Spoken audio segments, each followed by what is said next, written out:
వాక్యమును మనం ధ్యానిద్దాము. మరి ఈరోజు దేవుడు మనకి తెలియజేసేటువంటి మాటలు ఏంటి అని అంటే, మనం ఆల్రెడీ చేసేదే కానీ ఇంకొంచెం ఎక్కువ చేయాలంట. ఏమి ఎక్కువగా చేయాలి అనేటువంటిది దేవుడు మనల్ని కోరుకుంటున్నాడు అనేటువంటిది చూద్దాం. ఎక్కువగా చేయాలి, ఎక్కువగా ఉండాలి అనేటువంటిది దేవుడు చెప్తున్నాడు. ఏమేమి ఎక్కువగా ఉండాలో చూద్దాం. కీర్తనలు 71వ అధ్యాయము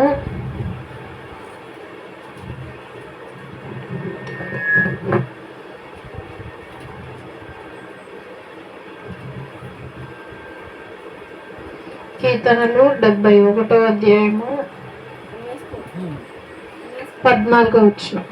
కీర్తనలు 71వ అధ్యాయము 14వ వచనం. నేను ఎల్లప్పుడూ నిరీక్షింతును, నేను మరి ఎక్కువగా నిన్ను కీర్తింతును. ఇక్కడ కీర్తనాకారుడు తెలియజేసేటువంటిది ఏంటి అని అంటే, ఆయన చేస్తున్నటువంటి పని, ఆయన ఎల్లప్పుడూ నిరీక్షిస్తూ ఉంటాడు దేవుని గురించి.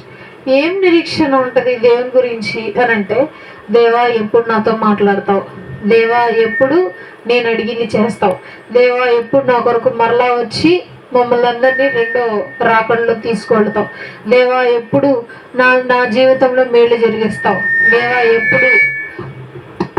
దేవా ఎప్పుడు నా జీవితం మొత్తం నువ్వు కరుణించి నా కుటుంబంలోకి నీవు వస్తావని చెప్పి దేవుడి కోసం మనం ఏం చేయాలి? నిరీక్షించాలంటే ఎదురు చూడాలి. దేవుని కోసం మన జీవితంలోకి రావాలి దేవుడు అని. అది ఒక రోజు 2 రోజులతో సరిపెట్టకూడదు, కానీ నువ్వు జీవితాంతము ఈ యొక్క నిరీక్షణ నీ జీవితంలో ఉండాలి. మరలా ఇంకేముంటుందంట? ఇంకేం ఉండాలి? నేను మరీ ఎక్కువగా నిన్ను కీర్తింతును. ఎక్కువగా కీర్తిస్తున్నారంట. దావీదు గారు రోజుకు 3 పూటలు ప్రార్థన చేస్తారు. అబ్రహాం గారు 3 పూట్ల, ఇస్సాక్ గారు 3 పూట్ల. ఇవన్నీ వంశపారంపర్యంగా అదొక ఆచారంలోకి వచ్చేసింది అనమాట. ప్రతి ఒక్కళ్ళు దినము ప్రార్థన చేస్తూనే ఉంటారు. ఖాళీ దొరికితే కీర్తిస్తూనే ఉంటారు దేవుని. చక్కగా పాటలు పాడుకోవటము, నిద్ర వస్తే నిద్రపోవటము, మళ్ళీ మధ్యాహ్నం అయినా అన్నం తినే టైంకి కూర్చొని ప్రార్థించటము దేవునికి. సో ఈ విధంగా నువ్వు దినదినము ఏం చేయాలి? ఎక్కువగా ఏం చేయాలంటే, ఫస్ట్ నువ్వు నిరీక్షించాలి. దేవుని గురించి ఎప్పుడు నీకు నిరీక్షణ అనేటువంటిది ఉండాలి. దేవుణ్ణి ఎల్లప్పుడూ మరి ఎక్కువగా నువ్వు కీర్తిస్తూ ఉండాలి రోజుకి. తర్వాత ఇంకేం చేయాలి అని బైబిల్ సెలవిస్తుందో చూద్దాం. ఫిలిప్పీలకు రాసిన పత్రిక 2వ అధ్యాయము, ఫిలిప్పీలకు రాసిన పత్రిక 2వ అధ్యాయము 12వ వచనం. ఫిలిప్పీ 2:12. కాగా నా ప్రియులారా, మీరెల్లప్పుడూ విధేయులైన ప్రకారము నా ఎదుట ఉన్నప్పుడు మాత్రమే గాక మరి ఎక్కువగా నేను మీతో లేని ఈ కాలమందు భయముతోనూ వణుకుతోనూ మీ సొంత రక్షణకు కొనసాగించుకొనుడి. దేవాది దేవుని యందు ఓన్లీ మనము కొంతకాలంలోనే భయము భక్తితో ఉంటాం. తర్వాత అంతా మనం ఇష్టానుసారంగా ఉంటాం.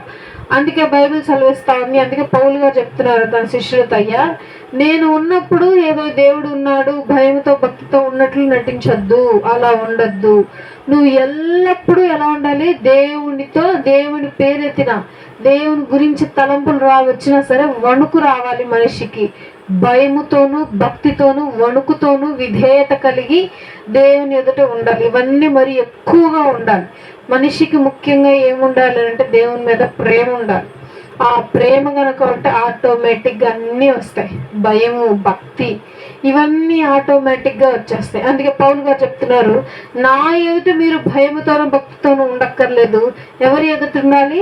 సాక్షాత్ దేవాది దేవుని ఎదుట మీరు భయముతోనూ భక్తితోనూ ఆయన యందు ఎలా ఉండాలంట? వణుకుచూ ఉండాలంట.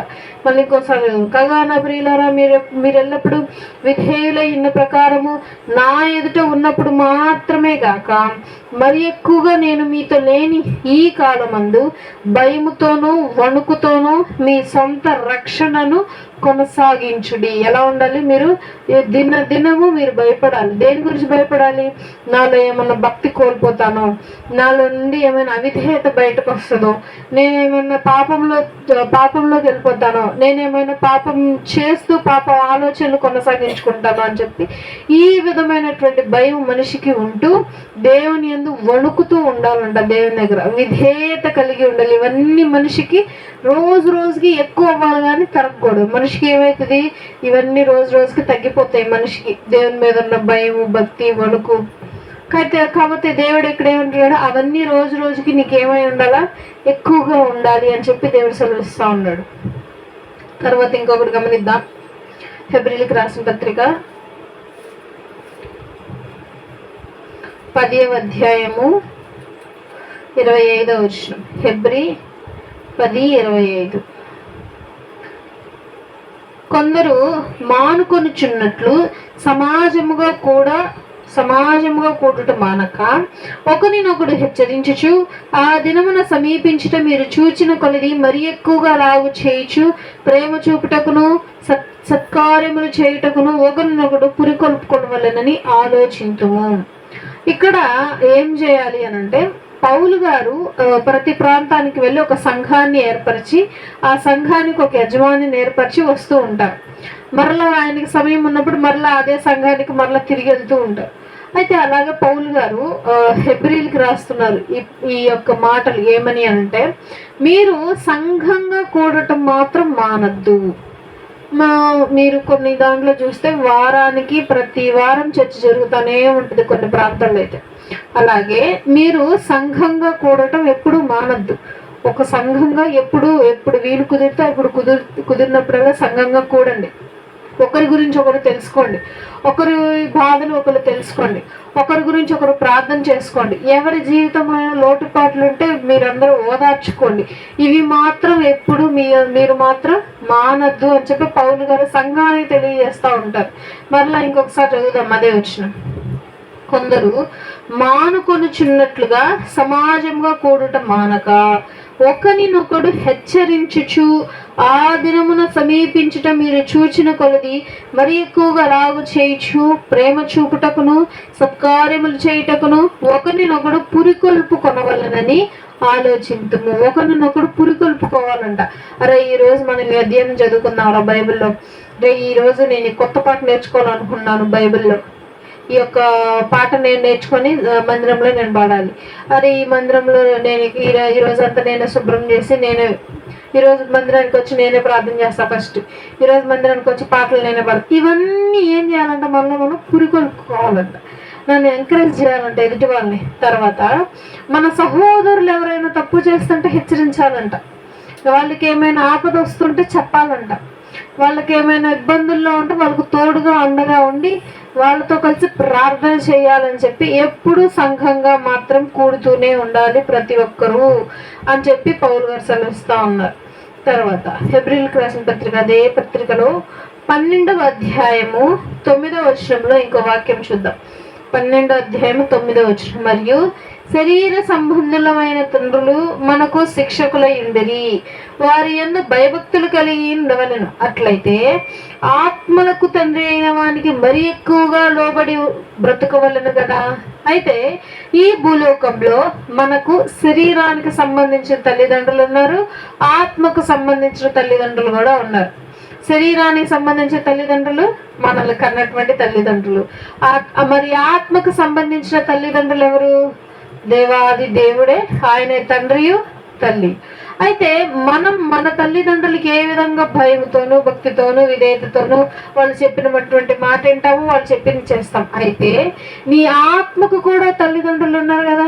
మరి నీ ఆత్మను సృష్టించిన నీ తండ్రికి ఇంకెంత భయంతో ఉండాలి, ఇంకెంత విధేయతతో ఉండాలి అని చెప్తున్నారు పౌలు గారు.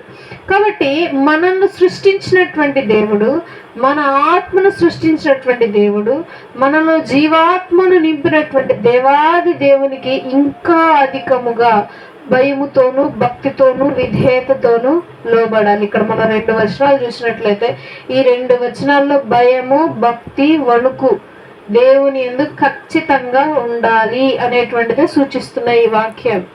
తర్వాత యోహాను సువార్త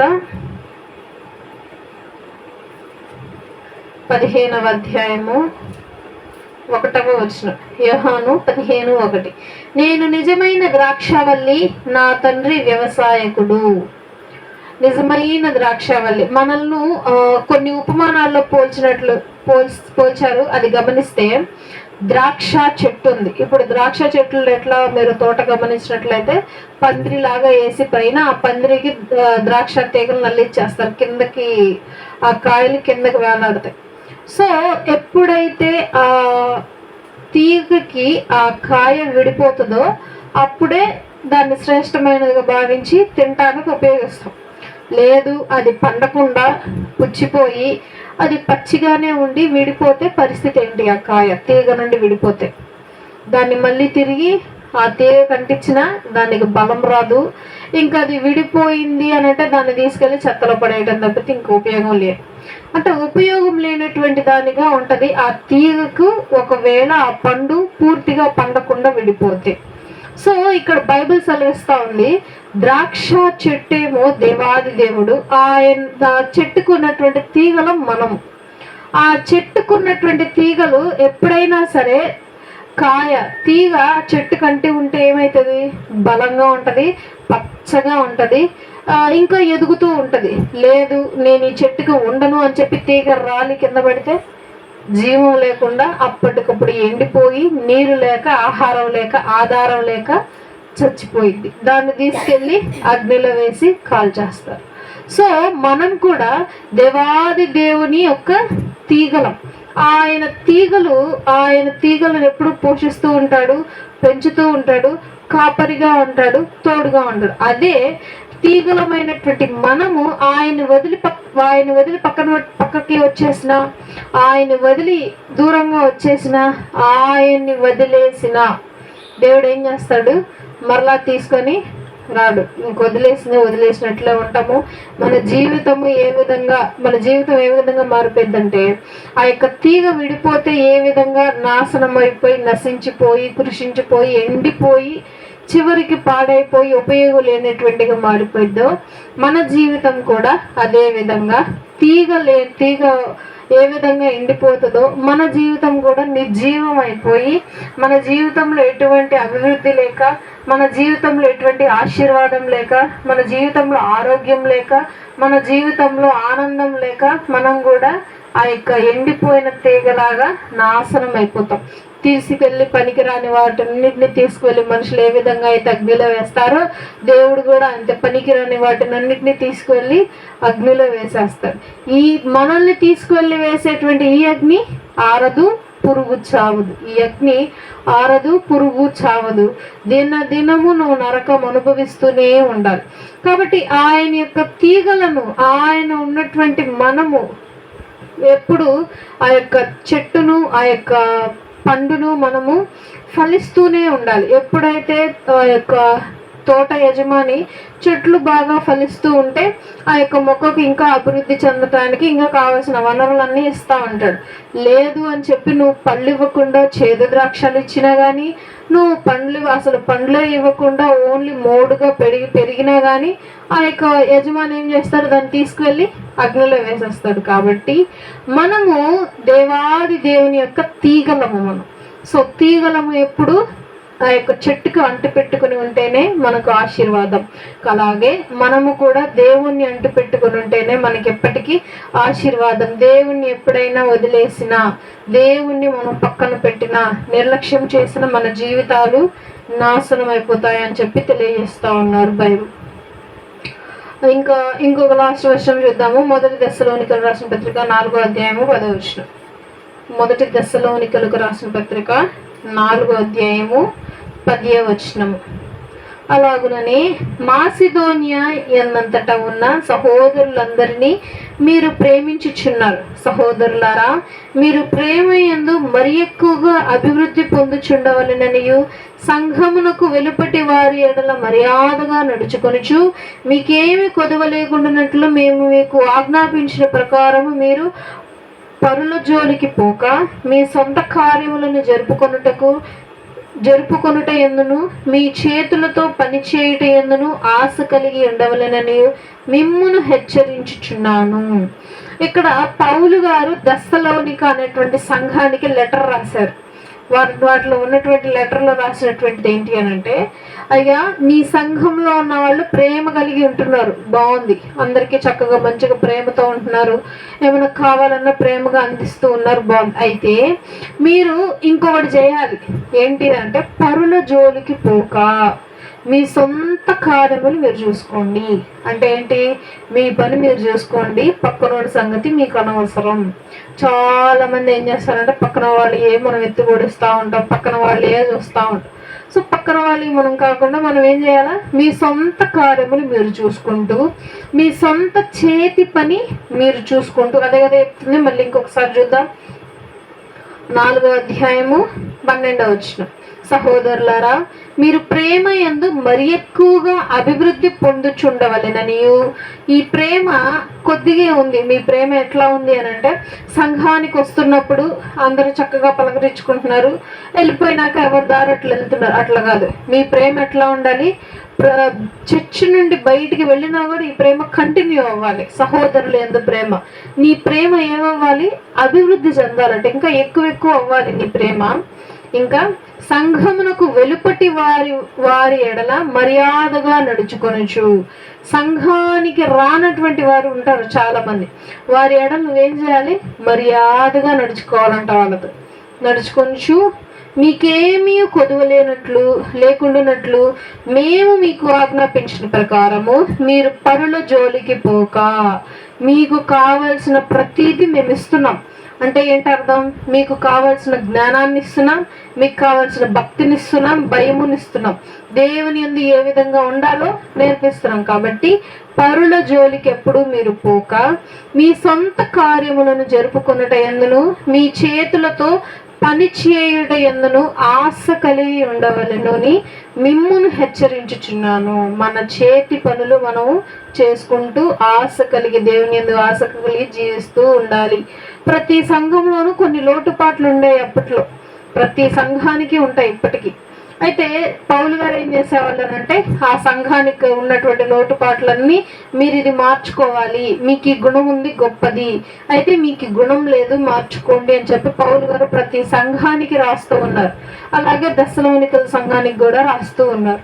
అలాగే మనము కూడా ఇక్కడ నేర్చుకోవాల్సింది ఏంటి అని అంటే, పరుల జోలికి మనం పోక దేవాది దేవుని యందు భయము భక్తి కలిగి, దేవుని యందు నిరీక్షణ కలిగి, దేవుని ఎల్లప్పుడూ మనం కీర్తిస్తూ ఉంటే దేవాది దేవుడు ఏం చేస్తాడు? మనకి తోడుగా ఉంటాడు. ఉపమానం చూసినట్లుగా మనము ద్రాక్షవల్లి అయిన తీగలము ఎప్పుడైతే చెట్టు నట్టు పెట్టుకొని ఉంటుందో బలంగా ఆరోగ్యంగా ఉంటుంది. అదే తీగ చెట్టును వదిలేస్తే నాశనం అయిపోతుంది, దేనికి పనికి రాకుండా అయిపోతుంది. పనికి రానటువంటి దాన్ని తీసుకువెళ్ళి అగ్నిలో పారవేస్తాం. కాబట్టి మనం అందరము ఆశీర్వదింపబడిన జనము. కాబట్టి అందరము ఆశీర్వదింపబడిన జనము కనుక మనందరము దేవాది దేవుని యందు భయముతోను భక్తితోను దినదినము మనం అభివృద్ధి చెందాలని ఈ కార్యములు ఎప్పటికీ చేస్తూ ఉండాలన్నమాట. మధ్యలో ఆగిపోకూడనటువంటి విషయాలని చెప్పి దేవాది దేవుడు మనకు తెలియజేస్తా ఉన్నాడు. అందరి తల నుంచి కళ్ళు మూసుకున్నట్లయితే ప్రార్థన చేసుకుందాం.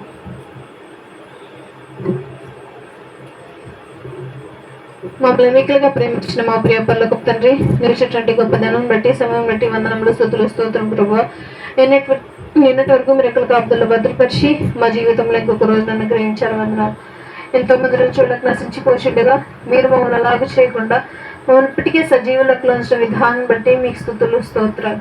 నా తండ్రి ప్రభువా, ఈరోజు నా తండ్రి వాక్య భాగంలోను పాటల్లోను ఆరాధనలోను ప్రార్థనలోను తోడుగా ఉన్న విధానం బట్టి మీకు స్తుతులు. నా తండ్రి ప్రభు, ఈరోజు మేము తెలుసుకున్నటువంటి వాక్య భాగంలో నా తండ్రి వేటిని నా తండ్రి విడవకుండా ఉన్నటువంటి భక్తిని భయమును వణుకును నా తండ్రి ఇంకా మరి ఎక్కువగా చూపించాలని చెప్పి తండ్రి ప్రభు మీరు మాకు తెలియజేసి ఉన్నారు. దాన్ని బట్టి మీకు కృతజ్ఞతలు. అట్టి విధంగా మేమందరము నీ యందు భయముతోను భక్తితోను ఉండటకు సహాయం చేయండి. మరి ఎక్కువగా ప్రతిదినము నేను సేవించుటకు కీర్తించుటకు నిరీక్షించుటకు సహాయం చేయండి, కృప చూపించండి. నా తండ్రి నీకే స్తోత్రాలు వందనాలు. నా తండ్రి సంఘాన్ని జ్ఞాపకం జ్ఞాపకం చేసుకోండి. సంఘంలో ఉన్నటువంటి సంఘస్థులను మీరు జ్ఞాపకం చేసుకోండి. సంఘంలో ఉన్న ప్రతి ఒక్కరిని మీరు పేరు పేరున జ్ఞాపకం చేసుకోండి. కావాల్సిన ప్రతి అవసరత మీరు తీర్చండి. అయా తండ్రి ప్రతి ఒక్క కుటుంబమును మీరు దర్శించండి. అయా ప్రతి కుటుంబమునకు కావాల్సిన ప్రతి అవసరత మీరు అనుగ్రహించండి. నా తండ్రి ప్రభు సంఘంలో ఉన్నటువంటి వారిని దీవించండి. అయా వారు నా తండ్రి ప్రభు వారి జీవితంలో జరిగిన మేళను బట్టి వారి తండ్రి గొప్ప సాక్ష్యము చెప్పే గొప్ప సాక్షులనుగా వారు నిలబెట్టండి. నా తండ్రి నీకే స్తుతులు స్తోత్రాలు ప్రభు. నా తండ్రి రేపు జరగబెట్టే కార్యక్రమంలో ఆది నుండి అంతవరకు అధ్యక్షత వహించండి. నా తండ్రి సండే స్కూల్ రాకపోకల్లో తోడుగా ఉండి సహాయం చేయండి. అయా జరిగినటువంటి కార్యక్రమాలన్నింటిలో మీరు తోడుగా ఉన్నారు, మీకు వందనాలు. అయా జరగబోయేటువంటి కార్యక్రమాల్లో తోడుగా ఉండండి. ఇంకా అనేకమైనటువంటి కార్యములు ఈ మినిస్ట్రీ ద్వారా చేయటకు మీరు కృప చూపించండి, సహాయం చేయండి. నా తండ్రి నీకే స్తుతులు స్తోత్రములు ప్రభు. రేపు మరలా తండ్రి ప్రభు 2 నుండి 4 దాకా మేమందరం ఏకంగా కూడి అయా నేను స్తుతించటకు సహాయం చేయటకు సహాయం చేయండి. అయా కూడి వచ్చే సంఘస్థులందరినీ మీరు జ్ఞాపకం చేసుకోండి. కూడి వచ్చిన సంఘస్థులను ఇప్పటికీ మీరు జ్ఞాపకం చేసుకోండి. అయ్యా కూడిగా ముగించుకొని మా స్వగృహాలకు వెళ్ళి నా తండ్రి ప్రభు నిద్రపోయే క్షణంలో నిద్రపోయే సమయంలో మీరు తోడుగా ఉండి సహాయం చేయండి. మా పడగల చుట్టూ తండ్రి ప్రభు నీ యొక్క కంచె కాపుదలను ఉంచమని వేస్తున్నాం పెట్టి అడిగి వేడు కొంచెం ప్రార్థిస్తున్నాం తండ్రి. ఆమేన్. మన తండ్రి దేవుని ప్రేమయు కుమారుడైన యేసుక్రీస్తు ప్రభువారి కృపయు పరిశుద్ధాత్మ అన్యోన్య సహవాసము మనందరికీ ఎల్లప్పుడు తోడే నడిపించును గాక. ఆమేన్. అందరికీ వందనాలు.